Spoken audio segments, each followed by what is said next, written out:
de l'esclave du centurion et du fils du petit roi délivré par le Seigneur.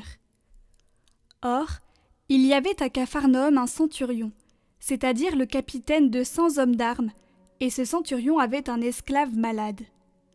Plein de foi, il envoya vers le Seigneur Jésus pour que Jésus guérisse son serviteur.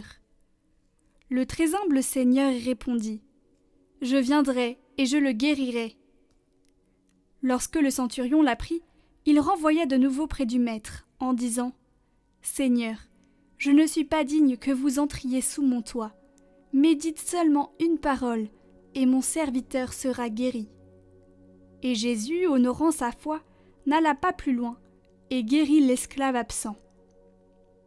Lorsqu'il était dans la même ville, un petit roi se rendit de sa personne près de lui, le suppliant de venir dans sa demeure pour guérir son fils. Mais Jésus ne voulut pas y aller, et n'en guérit pas moins le malade. Dans ces faits, considérez le mérite de la foi chez le centurion. Et chez le Seigneur, voyez cette humilité avec laquelle il veut se rendre auprès d'un esclave et fuir la pompe de la maison d'un chef. Apprenez aussi qu'il ne faut pas faire exception de personne, car le Seigneur honora plus l'esclave d'un soldat que le fils d'un roi. Aussi, ne devons-nous pas rendre service à la qualité, ni céder à l'exigence de la pompe extérieure, mais nous devons regarder l'intention et la bonté de celui qui a besoin du service, et le servir non par complaisance, mais par charité.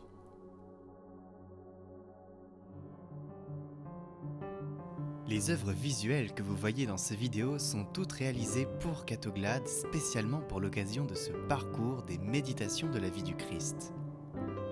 Une œuvre par chapitre représentant une scène qui sera en vente en édition limitée de 5 à 10 exemplaires numérotés.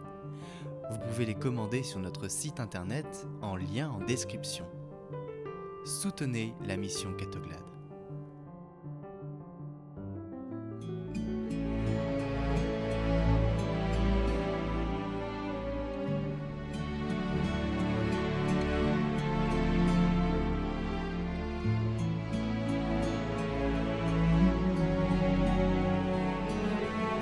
Écoutez la parole du jour, chaque jour sur Catoglade.